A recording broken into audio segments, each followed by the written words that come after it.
최근에 다가구 또 원룸 상가주택 관련돼서 상담이 많습니다. 상담 오시는 분들이 많고 걱정이 많으시더라고요. 이 지금 특히나 2, 3년 전부터 전세 사기 이슈, 깡통 전세, 또 허그 보증보험 관련된 이런 비율 여러 가지 이슈가 터지면서 수요가 급감하고 금리 또한 2, 3년 전부터 엄청나게 폭등을 해버렸죠. 그래서 그 관련된 수익형 부동산이라는 이 건물이 가치평가 자체가 금리나 이자 관련돼서 연동이 많이 되다 보니까 이런 고금리 시장에서 점점 수익률이 예전에는 5%대 중반 4%대까지 나왔었는데 지금은 2%대 나와요, 3%대 나왔어요, 아니면 1%대 나와요, 아니면 공실 때문에 완전히 계산도 안 됩니다, 이렇게 하시는 분들이 많은데, 최근에 제가 이런 분들은 건물을 매도를 하면 안 되겠다라고 했던 공통적인 사례 짧게 정말 중요한 부분만 여러분께 한번 말씀드려 보겠습니다. 현재 그런 보통에 있는 다가구 주택이나 원룸의 상위 맨 위에 보면 주인 세대라는 별도의 공간이 있습니다. 20평대에서 넓게는 30평대 중반까지 이런 전체 한 층을 다 쓰게 되는 이런 주인 세대라고, 보통 여기에 거주를 하시면서 내가 밑에 있는 임차인분들을 계약을 하고 임대 운영을 하고 또 청소하시면서 월세를 받고 이런 식으로 운영을 하시는 분들이 많은데, 현재 거기에서 실거주 하시는 분들, 그리고 현재 1%, 2%대 상당히 안 좋은 수익률을 이렇게 갖고 계시면서 또 공실이 현재 몇 개 있고 채워지지 않는 이런 경우의 분들도 많으시죠. 또 고금리 이런 상황에서 있는 분들도 현재 이런 대구시장 자체뿐만 아니고 여러 가지 지방에 있는 도시에 제 아는 또 지인분들도 부동산 소장님들 연결을 해서 전화를 드려서 여쭤보니까 지금 이 상황에서는 물건들이, 그러니까 팔려고 하는 집주인분들이 여러 가지 사정이 있겠죠. 전세 사기 때문에 사람들이 안 들어온다, 전세금을 못 돌려주고 있다, 경매 넘어가기 직전이다, 임대료가 보증 반환이 지금 힘들다, 사람이 안 들어온다, 이자가 부담이 2배가 됐다, 폭탄이다, 여러 가지 등등 이런 문제들로 인해서 나 도저히 모르겠고 그냥 다 내려두고 싶다, 나 그냥 매도할란다, 내 물건 그냥 팔아주세요라고 이렇게 물건이 나와 있는 이런 물건들이 너무너무 많다. 여러 가지 이런 상황에 겹겹하게 모든 조건들이 안 좋고 이것도 안 좋고 이것도 안 좋고 엔드 조건처럼 모든 이런 공통분모가 있다 보니까 제가 역으로 질문 드렸죠. 사장님, 이런 경우에서 만약에 사장님 건물을 매도하기 위해서는 여러 가지 중에서 하나를 포기를 해야 된다. 어떤 걸 포기해야 되냐?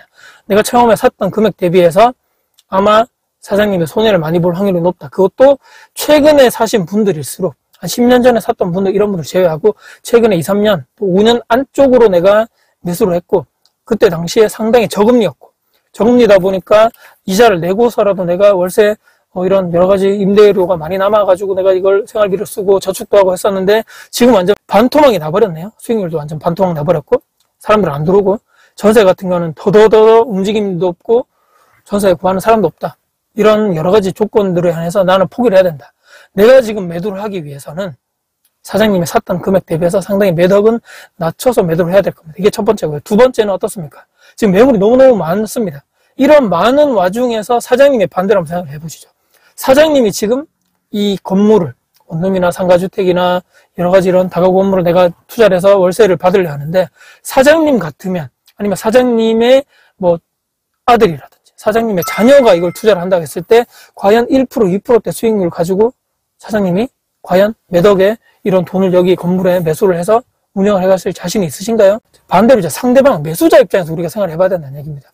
그분들이 과연 매덕을 이거를 태워서 1, 2%대 수익률을 먹고자 이거를 과연 내가 투자를 하겠는가? 아니면 그 매덕이 있으면 지금 이런 지방시장이 힘들다 하니까 여기 말고 그냥 서울이나 경기도 요지에 지금 가격이 많이 하락한데 전세 끼고 매수를 그냥 해두는 것이 낫지 않겠는가라고 사장님 같으면 생각하지 않겠는가라고 제가 여쭤봤을 때 당연히 그렇게 생각할 수 있겠네요 라고, 사장님이 1, 2%대 이런 여러 가지 수익률이 낮고 예전보다 이게 예전에 그 정말 좋았던 그 시절보다 수익률도 안 나오고 남는 돈도 별로 없다고 하시지만, 그럼에도 불구하고 사장님은 지금 현재 주인 세대 그 넓은 곳에 거주를 하지 않고 계시지 않느냐. 사장님만 이걸 팔고 대구나 지방에 어디 이 정도 규모의 20평대 중반에서 30평대 중반 사이에 있는 이런 주인 세대에 거주를 할 사장님이 그런 임대 공간을 별도로 또 이걸 판다 하더라도 말이죠.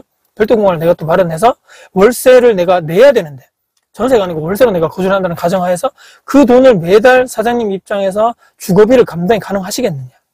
대부분의 이런 최근에 오셨던 분들이 50대 후반에서 60대까지의 이런 부부분들이 상담을 많이 오셨는데, 다 이까지 제가 질문을 드렸을 때 대부분 현실적으로 준비가 안 됐거나, 현실적으로 그까지 생각을 안 해봤다거나, 내가 이 정도 예전에 몇 년 전에 샀는데 이 정도 받아서 이런 뭐 대출이나 보증금 내주고 이 정도 내가 돈이 시드가 있는데 이걸 가지고 대구의 핵심 요지에 있는 아파트를 산다거나, 대구에 뭐 2급지 최소한 그 정도를 전세 끼고 사둔다거나, 아니면 실거주 하나 사두고 하나는 뭐 아파트를 사가지고 월세를 투자를 한다거나, 이런 식의 로드맵을 생각을 하고 있다가, 또는 어떤 분은 이제 그 돈을 마련해서 서울 쪽에 그냥 투자를 하는 것이 좋지 않겠나, 로드맵을 딱 가지고, 청사지 가지고 희망을 가지고 저를 만났는데, 가실 때는 걱정 가득하게 얼굴 표정이 상당히 안 좋아지신 거죠.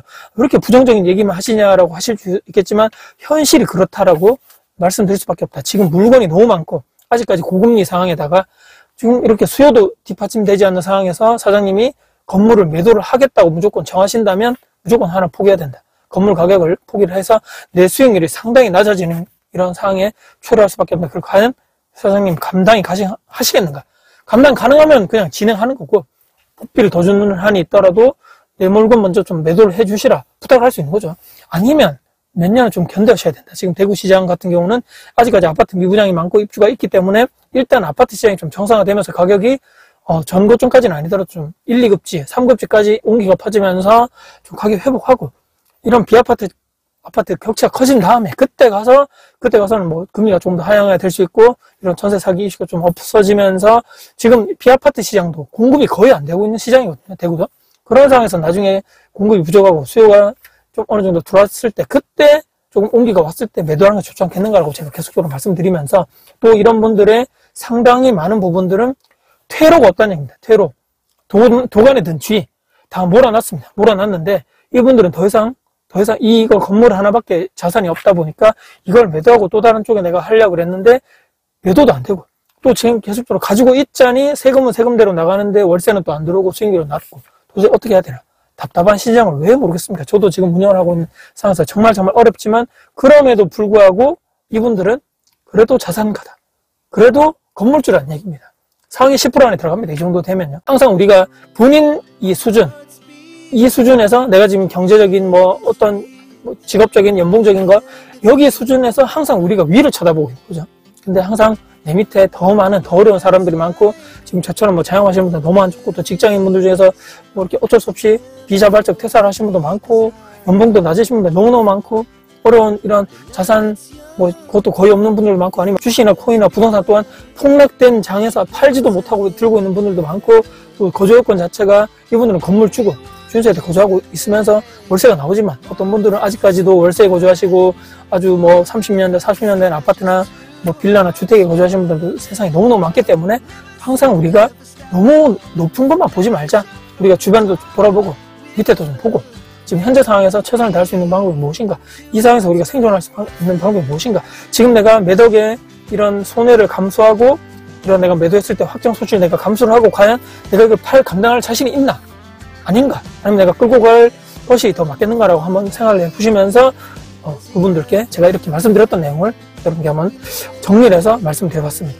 그리고 현재 제 책이 절찬리에 예약 판매 중입니다. 제 책 여러분께 말씀드린 대로 이런 원룸 관련된 이런 포션이 상당히 많기 때문에 초보자분들, 어렵게 제가 절대 쓰지 않은 내용이다 보니까 쉽게 내용을 읽으시면서 아파트 투자, 또 이런 원룸이나 상가주택이나 월세 수익 관련된 이런 건물 투자, 그리고 마지막으로 내가 은퇴 퇴직을 하고 나서 어떤 식으로 또 다른 수익을 내가 또 발생할 수 있을지에 대한 현실적인 했던 방법을 여러분께 제시해 드렸기 때문에 꼭 여러분께 도움될 책이라 생각하면서 오늘 이렇게 또 대놓고 앞광고를 마지막으로 영상을 마무리하겠습니다. 여러분들, 오늘 여러분께 이런 말씀드렸던 내용이 도움이 되셨다면 구독과 알람 설정, 댓글 주시고요. 항상 주변 분들께 공유될 가치가 있다라고 생각하시는 남의 널널 공유 부탁드리겠습니다. 끝까지 들어주셔서 감사합니다. 다코스TV의 다코스 여러분들 화이팅입니다.